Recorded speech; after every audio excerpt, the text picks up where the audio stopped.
Check, is the mic on? Yeah. So, okay, you guys can hear me. Welcome to Tonight in America. I'm your host, Dontarius Jones. We have an exciting show today for you. Today, we're covering the attack on the synagogue that took place just yesterday, and we are following up more with the Iran war. So, gonna keep diving deep into the war right now. We've pretty much, I'll just catch you up with the speed if you've already missed what's been going on with the Iran war. Pretty much back and forth bombing from the U.S. and Israel to Iran, and Iran fires right back at Israel and all the other Gulf states right now. Now, the Strait of Hormuz is being closed, and no ship is allowed to pass through unless they plan on being fired upon by Iran with missiles, or they run into a sea mine that is going to destroy their ship. So that's what's been going on with the Iran war right now. So we're going to talk a little bit more about that, and we're also going to speak about U.S. has finally decided to lift some sanctions on Russia, and now they're going to basically allow Russian oil to be shipped to certain countries, and also allow us to probably be doing some future deals with Russia when it pertains to oil, because Trump is trying to get a fix on oil prices because the price of oil is steadily going up. So that's that. And what else do I got? That's pretty much it, but we're going to be touching up on that and more. So what we're going to do is we're going to start. Hold on, let me turn the light.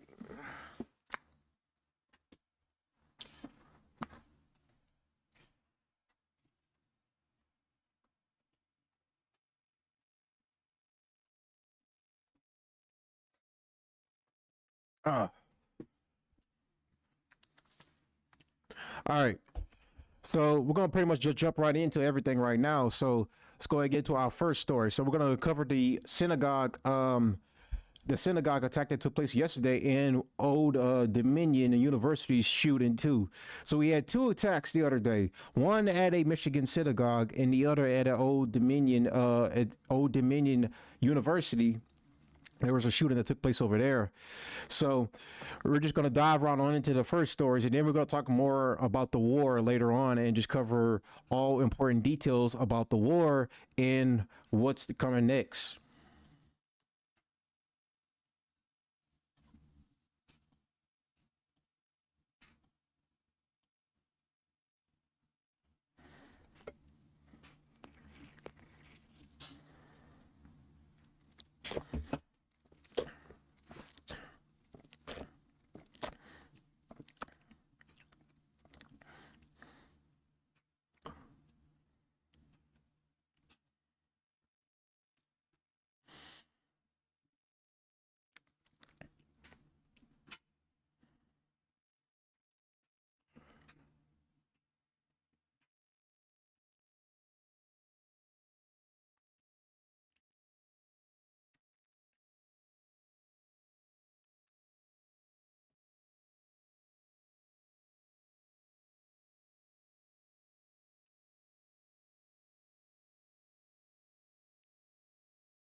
If you're just joining in right now, make sure you like the video, leave a leave a like, subscribe to the channel. And yeah, so now just to get you guys caught up too, if you're just joining the live stream today, we're covering the attack on the synagogue and Old Dominion University shooting that took place just yesterday. Two attacks in one day. Insane, I know. And later I will give my hypothesis about if this was a false flag attack, because key point that the CBS News anchor just brought up earlier is that we could expect attacks like these to happen because the Iran war or really it's a fun. It really should have been said. Obviously, should have been said, but it seems like to me they're implying that synagogue attacks seem like they're going to be happening frequently. Well, that's just my assumption of what I took away from what you just said. But the key point that I want people to realize right now, what the war is going on, is that the Trump administration do not have the backing of majority of the Americans to go and continue on this war. Reason being is because like war is very costly. As you can see right now with the oil prices, it's a very costly war. We're losing more than we're winning right now. Of course, we're militarily dominating from the air, of course. We're is without question. But how we're losing is strategically. And how is it that we're losing strategically? Well, it's because the Strait of Hormuz is closed. And when the Strait of Hormuz is closed, that means oil shipments from the Middle East cannot get through. 5% of the world's oil goes through the Strait of Hormuz. And if it's closed, however long that's going to be, that is going to close a global recession from which the world will never truly recover from. So, with that being said, I am going to give my hypothesis after we've done covering this to basically kind of give you guys an indication that maybe we're going to experience a bunch of false flags attacks that are going to basically kind of justify the war with Iran to get more and more Americans to back the war, because again, it's already an unpopular war, especially during the midterm season. So the Republican Party's already pretty much lost their midterm season right now just by authorizing this attack. Trump has already guaranteed destroyed the midterms. You can forget about that. There's no Republican winning the midterms. No one supports this war. Nobody wanted this war. And oddly enough, this happened right after the Epstein files had dropped, and then there was some questionable information in there, especially pertaining to Trump, who I still don't believe done anything wrong or whatever. He wasn't blackmailed into going to war. But oddly enough, this war happened right around the time those files had dropped. So, that being said, with this war going on right now, we can expect many Muslim attacks in America to take place, to where it's going to basically galvanize the general masses to support Trump's campaign in Iran. So that's also what a lot of his, the cocksuckers in MAGA would sit up here and do all day.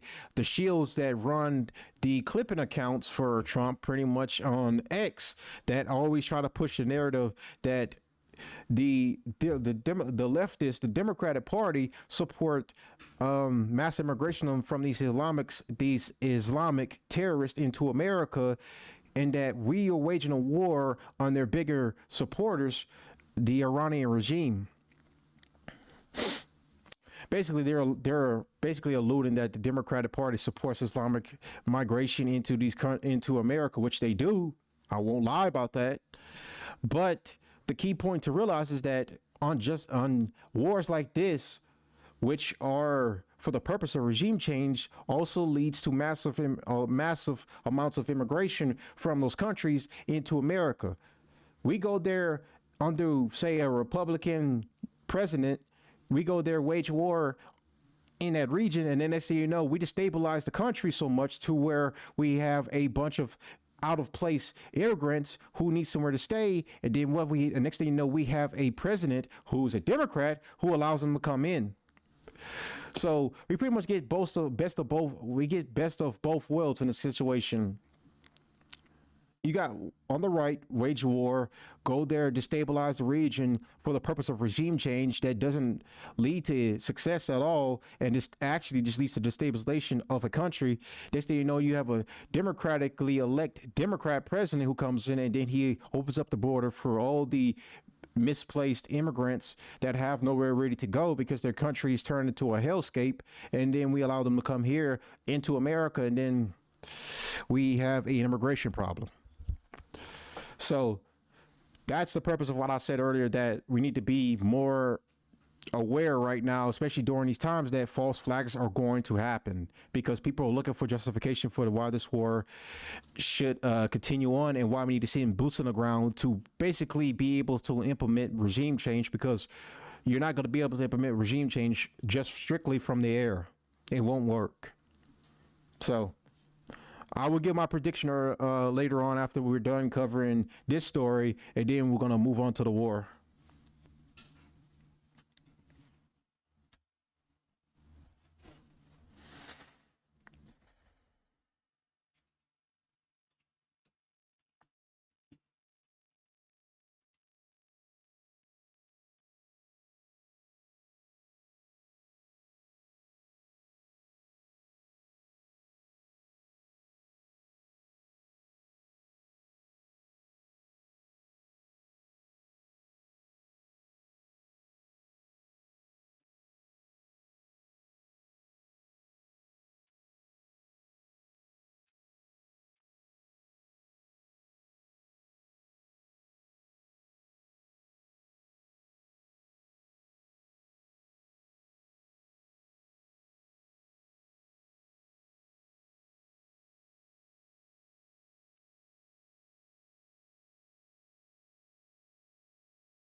Of course he did.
All right, so the suspect in the Detroit area synagogue attacked, identified as a Lebanese born U.S. citizen, DHS says.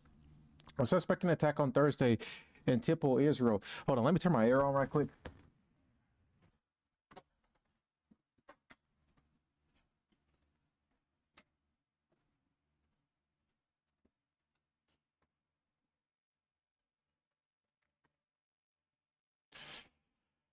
All right.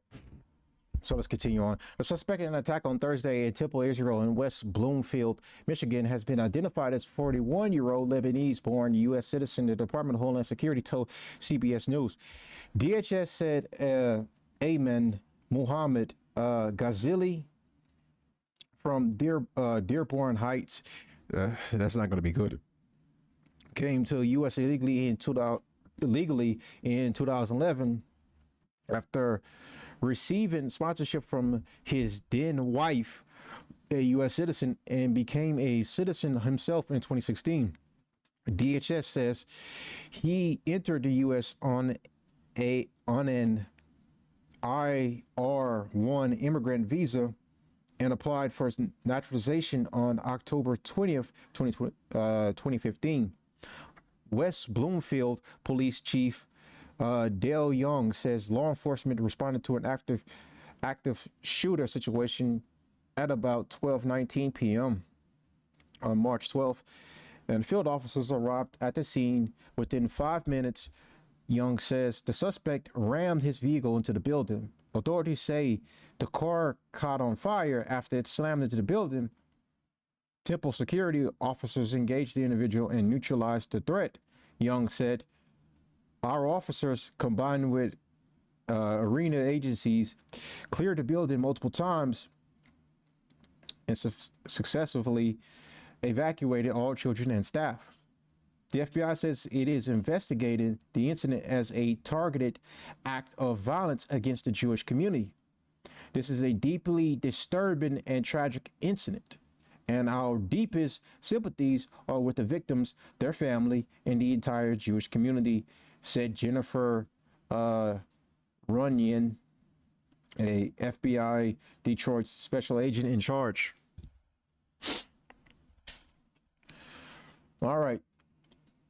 This might also play another part into his motivation too as well. So this is also from CBS News.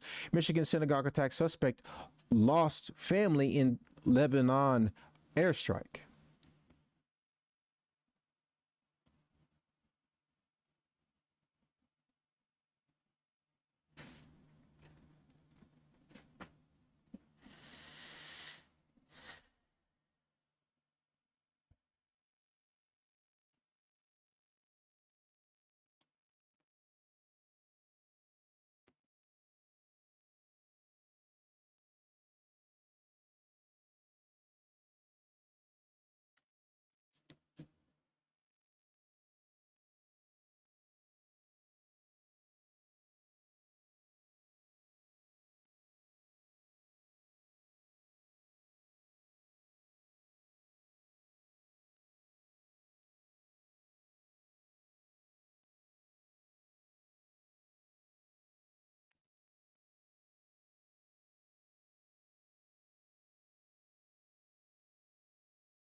All right. I think I do have another video. Actually, hold on. Because there was a rabbi here. Because I thought I had that pulled up right. It's right here.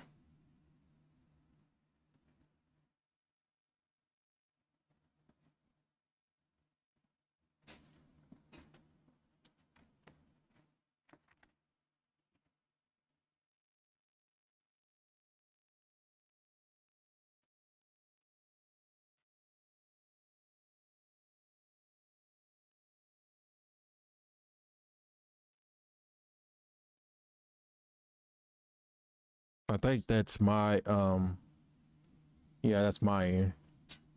Okay. I was about to say, what the hell's going on?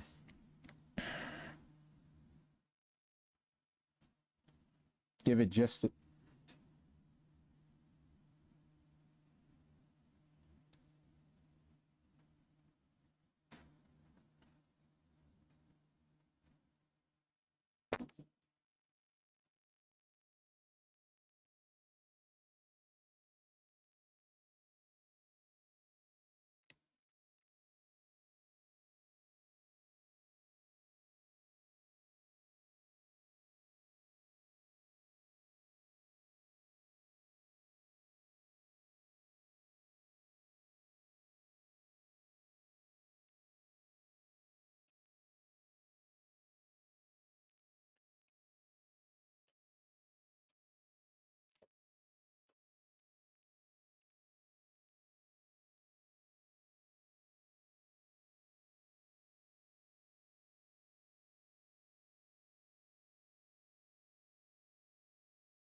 oh shit.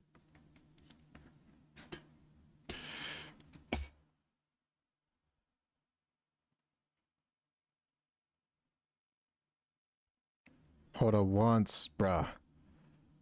I forgot that.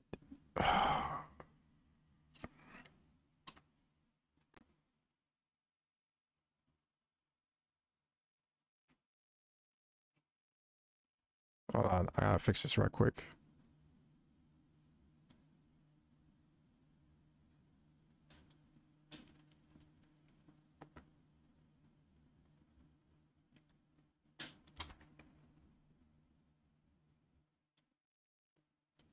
Yeah, I think I know it's slowing down my computer, my PC's the vidIQ.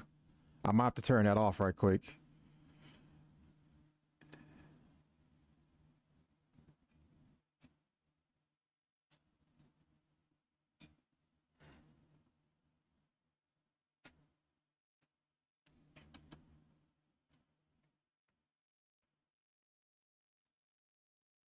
Sorry, everyone. I didn't realize the sound wasn't on while I was going live. We'll have to let's replay this one right quick, and then we. A suspect is dead after ramming a truck into Temple Israel in West Bloomfield, Michigan. Police say the security at the temple shot and killed the attacker, but one of them was left injured. Meanwhile, the FBI is calling the attack a targeted act of violence against the Jewish community. Michigan Governor Gretchen Whitmer joined law enforcement at a news briefing this morning. She called the attack anti-Semitic. We will fight this ancient and rampant evil. We will stand together as we do it, and we will call it out. We must lower the rhetoric in this state and in this country, especially at this moment where we've seen such a rise in anti-Semitism and more attacks on the Jewish community. Let's go to CBS News correspondent Usher Qureshi. Usher, can you break down the incident and how this unfolded and the response from both temple staff and security to help those inside? Right, Mugo. So just to reiterate, as you mentioned, investigators say that the suspect drove around the bollards in front of the building and then rammed his vehicle into the synagogue just after noon yesterday. That sparked a fire and a massive law enforcement response. Now, sources tell CBS News that the man got out of the vehicle with a rifle before being confronted and shot by synagogue security. Authorities say there were no children or staff that were injured in this incident, but several first responders were treated for smoke inhalation after going into the building. Now, the temple, which also houses a school, had more than 100 children under the age of 5 inside the building at the time of the attack. Take a listen to what Rabbi Josh Bennett from Temple Israel said about that evacuation.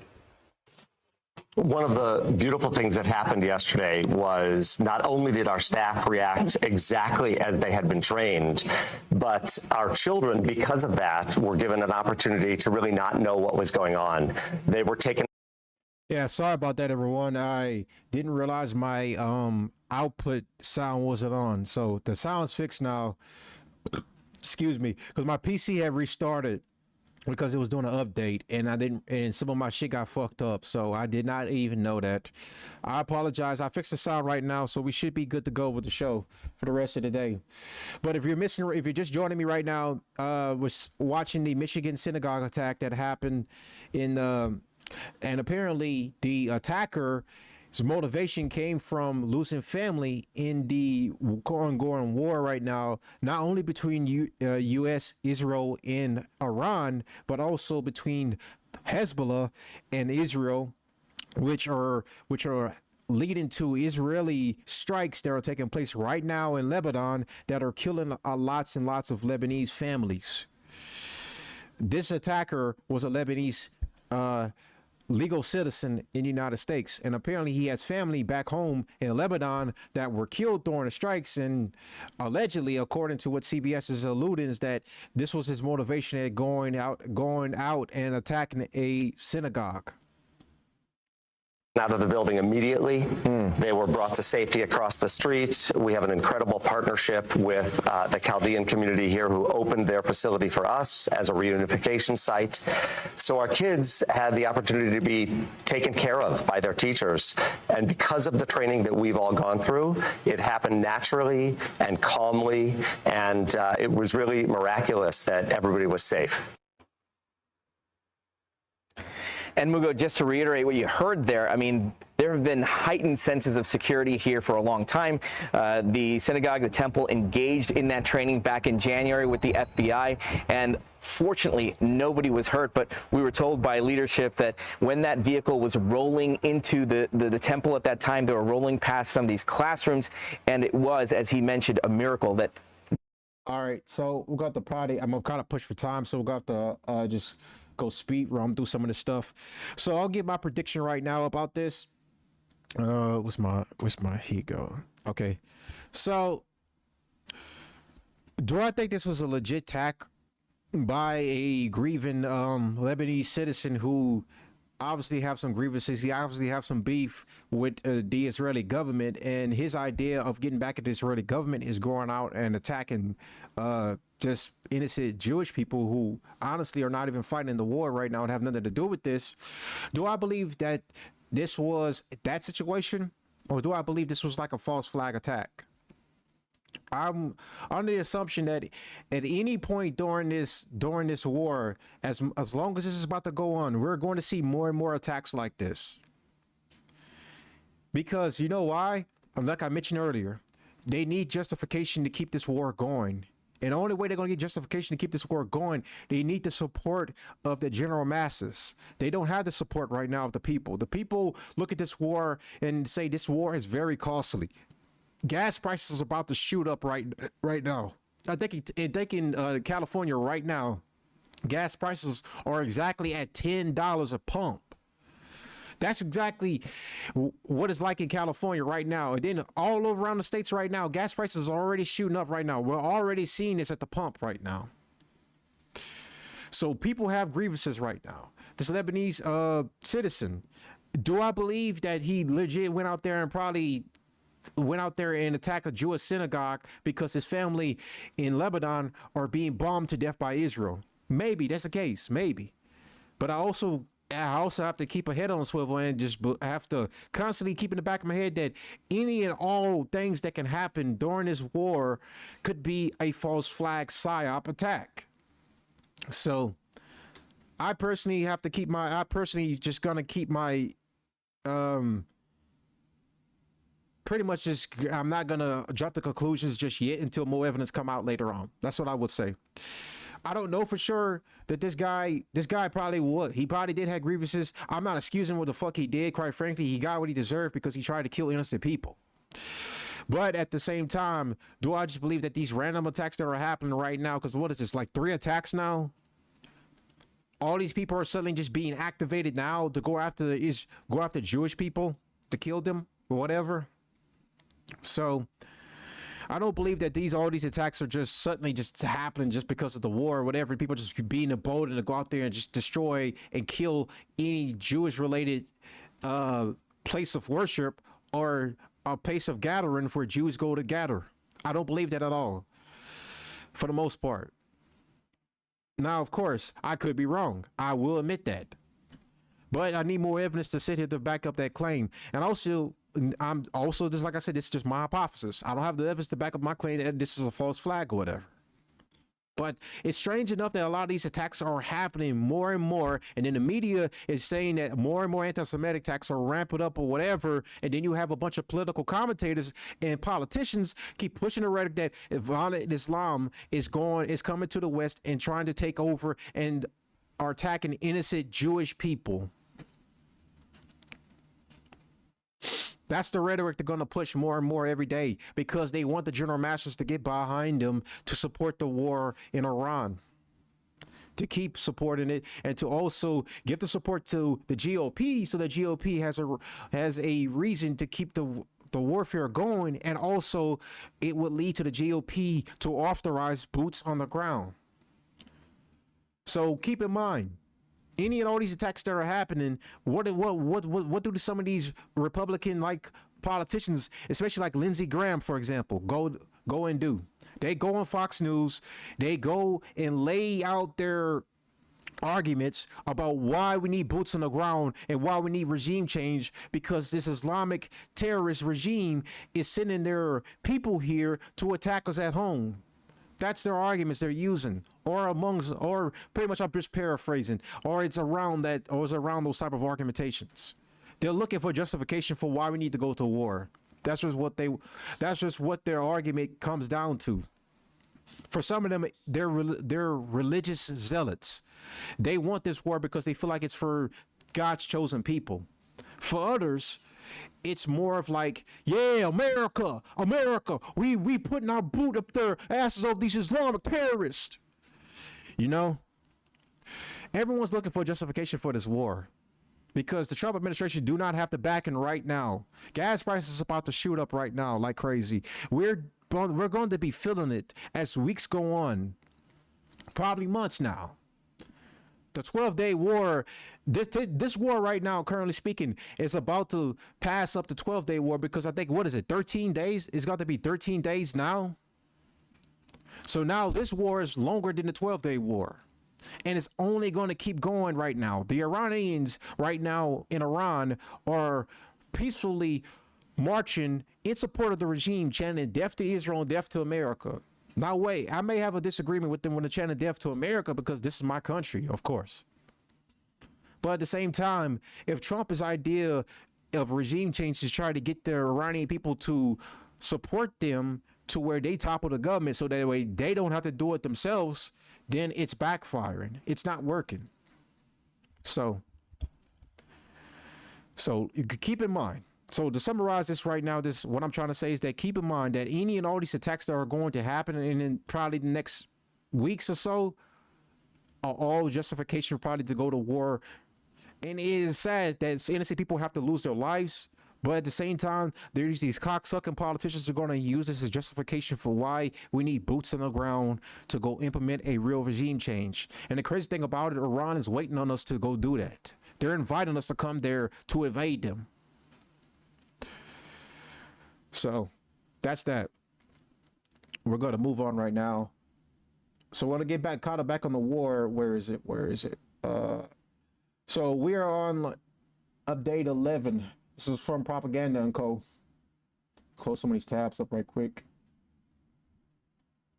11 for the Iran war. There's major news to update you with from all over the war front. In this video, we are going to talk about the battle over oil prices, the Strait of Hormuz, false flag attacks in both the Gulf and the US, and Israeli air defenses. Earlier this week, Donald Trump and the G7 collaborated to try and suppress the rise of oil prices. As I explained in my previous update video, Trump lied about the war being very complete, and the G7 announced they would be willing to release hundreds of millions of barrels of oil from their strategic reserves. The announcement itself was enough to cool the markets. As I predicted, however, this only temporarily kept prices low because it indicates that there will be a future need to resupply the strategic reserves, but also because Iran still controls the Strait of Hormuz. While Iran has proven that it can survive the powerful waves of attacks coming from both Israel and the United States, they are still taking damage and cannot rely fully on a prolonged war of attrition. So one of their goals is to ensure that they make this war a political headache for everyone involved. That means disrupting the lives of everyday citizens in the Gulf, Europe, and the United States. The best way to do that, of course, is to send prices skyrocketing via their control of the oil supply. So when Trump and the G7 moved to push oil prices down, Iran had to retaliate by pushing them back up. Well, they seem to have successfully done this in the last 24 hours by targeting a large tanker from Thailand. New images near the Strait of Hormuz off Iran, where new attacks are now sending oil prices on another wild ride today. This is a Thai flagged ship, one of at least 3 vessels that have been struck today in that critical waterway. While trying to cross the Strait of Hormuz, an underwater vehicle or potentially an unmanned surface drone struck the ship, causing a fire in the engine room and tearing open a hole. This one attack is enough to warn all other vessels in the area to avoid attempting to cross the strait. This successfully caused panic in the market, sending oil prices rising far above $90 and will likely surge towards $120 per barrel yet again. An IRGC general conducted an interview where he claimed that Iran also possessed one of the world's rarest and most sophisticated underwater missile that can travel 300 feet per second. دو تا کشور بیشتر نیستند. یکی کشور سازنده اولیه موشک یعنی روسیه بعد ما هستیم. اصلا اون موشک Also, we're going to watch the no, I have it pulled up. We're going to watch the press conference that took place earlier today from PHEXF and General Dan Kane. This all took place earlier today, 7 hours ago, of course.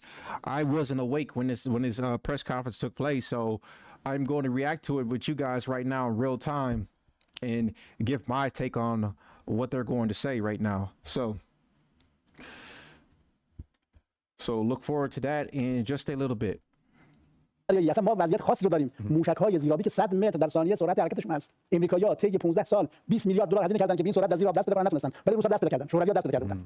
ما مجهز به اون موشک هستیم. He obviously gave this interview on purpose as a deterrent to scare off any other vessels considering a cross of the strait. Now, I know what you're thinking. Did Iran really attack the Thai ship? Because while we know Iran needs to send oil prices surging, there are also false flag attacks being carried out across the region. You see, before the war started, the US produced clones of Iran's infamous Shahid drone. They claimed it was to use the enemy's own weapon against it, but it could also be a way to attack Iran's neighboring nations and blame it on them. Now, why would they want to do that? Well, as we have already covered in this series of update videos, the US and Israel are running low on the precision munitions and are struggling to keep up the pace of heavy bombardment over all of Iran without risking their inventory of precision weapons. Since China has a monopoly over the processing of rare earth materials that are used for the production of these precision guidance weapons, this produces an issue for the US and Israel when they need to resupply. And importantly, it is now clear that both the US and Israel are going to struggle to defeat Iran without ground forces, and they obviously need help. Like I just mentioned earlier, they're looking for any justification for why a ground invasion should take place.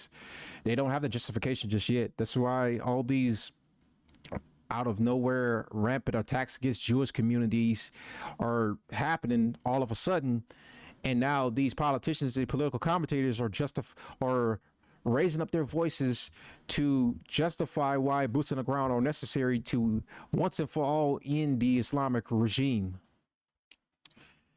So they don't have the justification just yet, but with all these more and more attacks that are going to happen as weeks go on, they are going to get that justification then. They're going to get that support. This is why I'm one of the ones here to tell you, don't fall for the propaganda to go out there and actually support ideas of boots on the ground, because that means we're just sending soldiers to their deaths. We've already had 6 more soldiers that died today. I'm going to cover that later too as well. We had 6 soldiers that died today on I think it was an aircraft carrier. But we're going to talk about that too as well. But more and more soldiers are dying right now as the days go on. How many that's been in total right now? Double digits now? We're in the double digits of how many soldiers have died now? Yeah, we don't need to. We should not be sending our soldiers there to go die at all, especially not for Israel. When people, all these commentators sit up here and says, "Oh, it's always for Israel. America has interest too as well when it comes to dealing with this Islamic terrorist regime." Yeah, here's the thing.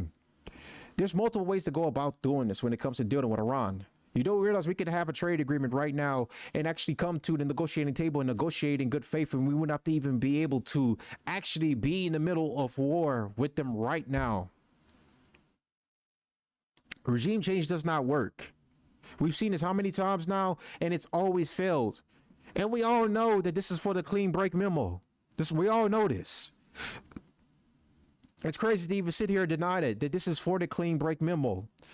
To go out here to stabilize X amount of countries. Iran was on that list. That was the the clean break memo was for the purpose of ensuring Israel becomes a global hegemon in the Middle East. Greater Israel is not only biblical, it's geopolitical.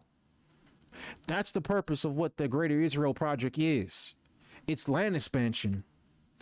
So they become a global superpower. Benjamin Netanyahu just said it the other day. That's what they want. He literally, I'm going to put it up too. He literally just said that the other day. That's what they want.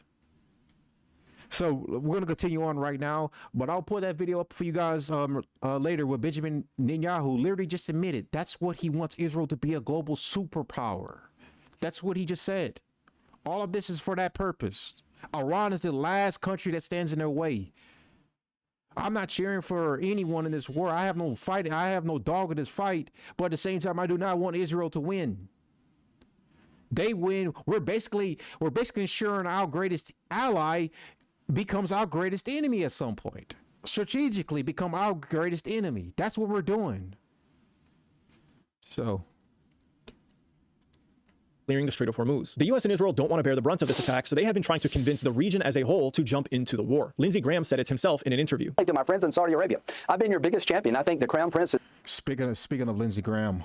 has taken Saudi Arabia in a completely different direction in a good way. But here's what I want to say to Saudi Arabia tonight. I'm willing to do a mutual defense agreement with your country to give you protection in perpetuity. Under the agreement I've been pushing, and I hope we can continue to talk about, if you're attacked by Iran, we would go to war for you. To Saudi Arabia, our embassy was hit in Riyadh. Do you not have an obligation to join the fight with us? You've yet to do that. So if you do not believe the American embassy being attacked in Riyadh would trigger mutual self-defense, maybe we shouldn't do a treaty with you. So far, there have been attacks on Azerbaijan, Turkey, and Oman that Iran has denied responsibility over. And the Saudis have already revealed that they arrested Mossad agents in their countries armed with explosives for a false flag attack. And just today, an Omani oil tanker was set on fire, which is highly suspicious given that Oman was crucial to helping Iran negotiate with the U.S. and tried their very best to avoid this war. So it's abundantly clear what's happening here. The U.S. and Israel need help, and they're trying to drag the entire region into the war so that they can bear the brunt of Iran's retaliation. So given that Iran is at war all across the region, primarily with the U.S., Israeli, CIA, and Mossad assets in the form of bases, radars, and air defenses, they also don't want to be at war with everyone all at once, as the situation's already bad enough. So why would they attack Azerbaijan or Turkey, nations that are fully capable of invading their territory? So for this reason, we need to understand that while Iran is certainly willing to attack certain naval vessels from certain nations in order to keep the straits closed and push oil prices up, there are also targets that Iran simply will not attack, at least in this moment in time, because of the risk of drawing more enemies against them during this conflict. If the entire Gulf jumped into this war, for example, there would be almost 400 naval ships in the strait fighting against Iran. This would definitely complicate Iran's ability to keep the Strait of Hormuz closed and would put them in a position where they have to attack and kill other Muslims. This is obviously an Israeli wet dream. Thankfully, however, both Iran and these neighboring states seem to understand this risk and are not falling for this trap set for them by both the US and Israel. Qatar's former Prime Minister and Foreign Minister, Sheikh Hamad bin Jassim bin Jaber Al Thani, cautioned in a post on X that the Gulf Cooperation Council states, otherwise known as the GCC, must not be dragged into a direct confrontation with Iran, even though Tehran violated the sovereignty of the Council states and was the aggressor. There are forces that want the Council states to become directly embroiled with Iran, but a direct clash between the Council states and Iran, if it occurs, will deplete the resources of both sides and provide an opportunity for many forces to control us under the pretext of helping us escape the crisis. He urged the GCC to act as a single, unified hand in confronting any aggression while avoiding being picked off one by one. The remarks reflect a broader sentiment across the Gulf that this is not their fight. Faisal al-Mudahka, editor-in-chief of the Doha-based Gulf Times, put it bluntly. This is Israel and the US's war, and it has nothing to do with us. We are just stuck in this geopolitical location. Translation, we are not your goyim cannon fodder to throw into the meat grinder so that Greater Israel can come into existence. However, the potential for false flags isn't just limited to the Middle East. Today, the media reported that Iran had sleeper cells all across the United States. And a lot of people came in through Biden with a stupid open border. But we know where most of them are. We've got our eye on all of them, I think. They came in through the open border policies of sleepy Joe Biden. Tensions rise overseas. Some U.S. officials are warning about the possibility of so-called sleeper cell attacks here at home.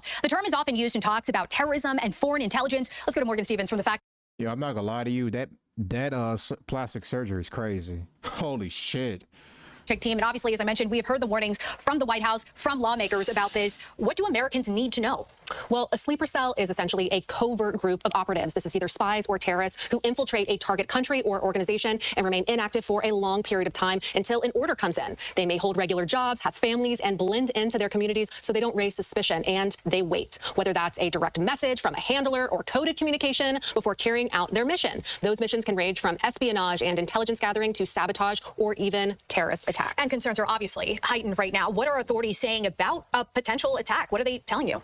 Well, earlier today, President Trump, he did speak to the press, and he said he's not concerned about a domestic terrorist attack on U.S. soil. And officials say there is no confirmed active Iranian sleeper cell network in the U.S., but lawmakers and security officials say it is a possibility that they're watching very closely. According to the North American and Arctic Defense and Security Network, they're a threat here because Iran knows it cannot win a head-to-head war against the U.S., so they'll pivot to proxy wars, like using sleeper agents to infiltrate U.S. cities. Texas Governor Greg Abbott warned last week that Iranian sleeper cells are a potential threat after a shooting in Austin happened where the suspect was actually wearing a shirt that read "Property of Allah." Morgan, thank you. A little later on, Morgan will be back to dig into how long sleeper cells can remain inactive and if they include even our own radicalized civilians. I wish you saw my reaction to this clip when I first watched it, because I literally laughed my ass off. Property of Allah. This is stupid agitation and propaganda, otherwise known as agitprop. They are planting the seeds into the minds of the everyday pleb so that they buy into the propaganda lie when a false flag terror attack occurs on U.S. soil. This is how they plan to try and convince the American citizenry to support an escalation with Iran and stomach the pain of higher gas prices for doing so. Unfortunately, there is probably already a false flag operation that the CIA and Mossad have deep in their pockets that they can roll out if they feel the need to terrorize the population, justify crackdowns on YouTubers like me spreading information that counters their propaganda, and a lot of other 9/11 war on terror tactics to throw the population into a frenzy and prolong this war. Whew. This is worrisome because much of the population is now aware of these false flag tricks and sees through a lot of the propaganda, which means that if they try to pull something like this off, it will have to be big, very big, like 9/11 big, because Americans simply aren't interested in signing up for another war in the Middle East over a property of a law sweatshirt. To our Arab friends, I've tried to help you construct a new Mideast. You need to up your game here. I can't go to South Carolina and say we're fighting and you won't publicly fight. What you're Yeah, bro, I swear, Lindsey Graham is literally like, this guy goes on camera every day and just spouts the shit that he spouts. This guy clearly does not serve America's interests at all.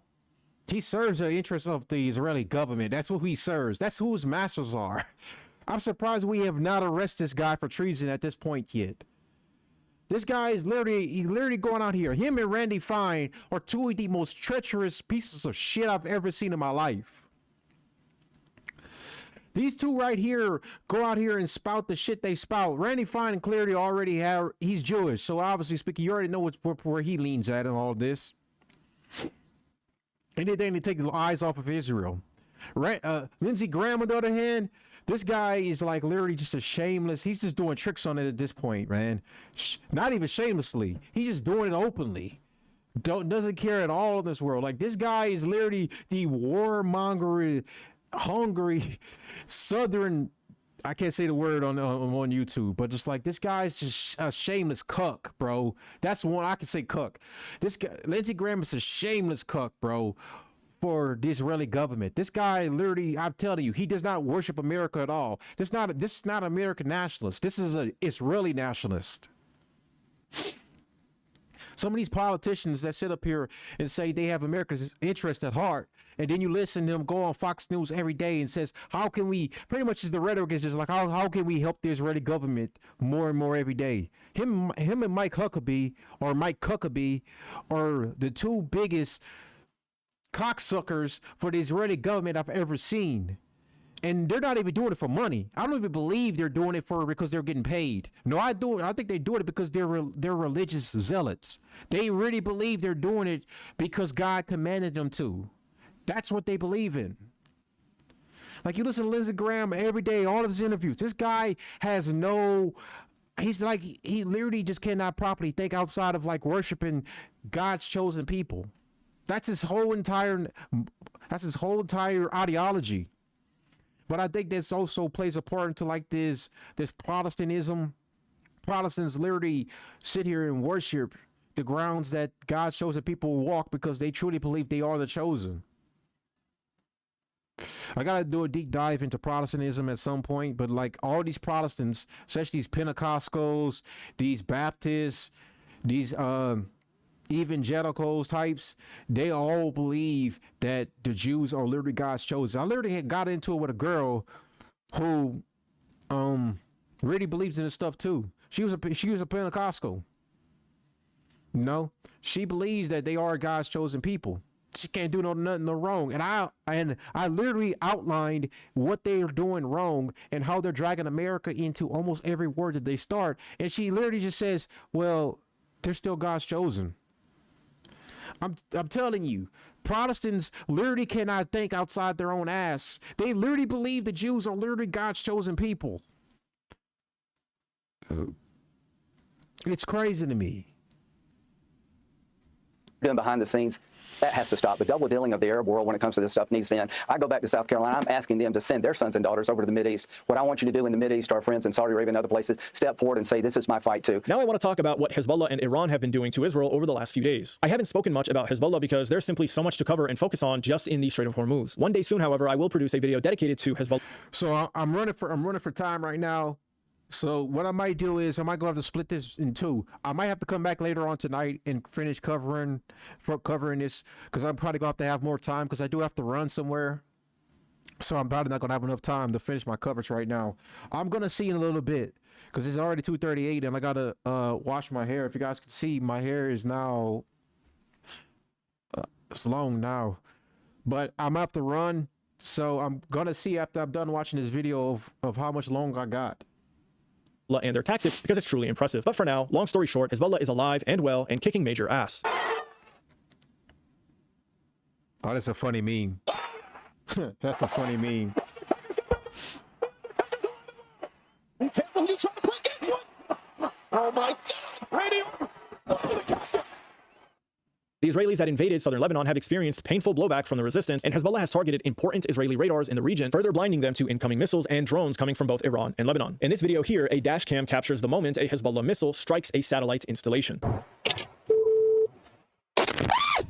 The missile strike destroyed Israel's SES Ha'ila satellite station near Beth Shemesh, one of the country's most critical satellite communications teleports supporting global broadcasting, broadband data relay, and potentially sensitive communication infrastructure. So Hezbollah has joined Iran in carrying out the eye-poking strategy of eliminating radars and communication systems that help Israel coordinate its air defenses. And just today, Hezbollah sent 100 missiles into Israel, demonstrating that Israel did not destroy them or their stockpile. This tweet here by an Israeli demonstrates the problem that Israel currently faces with Iran and Hezbollah's missile tactics. Iran and Hezbollah have found weaknesses in the Israeli early missile early warning system and are exploiting them ruthlessly. Here is how. Iran targeted the Qatar-based AN-FPS-132 early warning radar and multiple AN-TPY-2 X-band radars in Jordan, the UAE, and Saudi Arabia. These systems previously provided the long-range detection needed for extended 10-minute warnings. Hezbollah hit the Ha'ila teleport near Beth Shemesh. That is a crucial satellite communication station. Iran has specifically targeted the Sodot Micha airbase, which houses aero anti-ballistic missile systems and their associated Green Pine radars. By systematically blinding the US and Israeli radar network, Iran has turned a redundant sensor web into a patchwork with serious gaps, exposing missile defense batteries to direct hits. Iran and Hezbollah seem to be working toward a future mass salvo attack where enough of Israel's detection and interception layers have been degraded that more missiles get through. Each strike on infrastructure now is an investment in a bigger attack later. The Qatar radar and UAE THAAD battery being struck reveals that Israel's defense partially rests on American systems that are themselves vulnerable and geographically distant. That's a fragile dependency. Each system is designed for specific threats. A Patriot's battery can handle certain drones, but not long-range ballistic missiles, machine gun fire, or anti-tank missiles. This leaves gaps that adversaries can exploit. When you use an air defense battery to protect another air defense battery, it is no longer protecting civilian areas or targets. In Israel's densely defended environment, this creates painful either-or choices. As a result of all of this, Israelis have since noticed shorter or sometimes no warning times. There is deep frustration in Israel, both among civilians and officials, at its inability to protect citizens from barrages. The lies everyone is hearing on the media that Hezbollah and Iran have been defeated and have no capabilities left only make the frustration worse. So far, Iran and Hezbollah seem to be doing just fine, which bodes well for the axis of resistance as a whole, which by the way includes Ansarullah in Yemen, who have yet to carry out attacks of their own. Ansarullah will likely get involved soon, however, as they have the ability to close the Bab el-Mandeb Strait yet again, which would completely jam maritime traffic from all over the world, further complicating the situation for Western economies. I also want to quickly add that despite the straits being closed, Iran continues to allow Chinese ships through Hormuz and is even exporting oil themselves. Before the war, Iran was exporting 2 million barrels of oil a day. During the war, however, they have increased it to 2.1 million barrels per day, loading up their shadow fleet of tankers to send oil to both China and India. As of now, the US has decided not to attack or seize these ships, probably because they are too busy trying to intercept missiles or carrying out attacks on Iran. So for those worried about China's oil supply, it seems that they are still receiving shipments, and as we've covered in previous videos, China is fully prepared for at at least 6 months of closure, as they have amassed the largest supply of oil reserves in the world with at least 1.4 billion barrels. So in short, Iran is holding up nicely and has yet to activate all of their partners in the region. They still have many cards to play and are doing a good job increasing pressure on the global energy market to make this situation a headache for both Trump and the Zionists. And their allies in China are fully prepared to weather a 6-month storm of supply chain chaos. Despite this, however, the war is evolving and Iran continues to get pummeled hard. Recent attacks on their banking system have hurt their ability to pay out salaries during this difficult time. So what do you think? Can Iran continue to hold out? Will oil prices continue to skyrocket? Will there be a false flag on US soil? Let me know what you think down below. I pay very special attention to comments coming from my channel members who pay every month to support my work, which of course I am deeply grateful for. So if you want to become a channel member and support my work, go ahead and click the pinned comment down below. However, I do also try to read as many comments as I can from other people in the early hours after a video's release, so don't be shy to let me know what you think. Now, if you're new here, I make updates on this war daily, so be sure to subscribe and stay tuned for more information. I also interview experts on a separate channel, Podcast & Co, so do me a favor and subscribe to that channel as well. I've included that link in the pinned comment. Thanks for watching, and as always, take care of yourselves. Trust me, say so.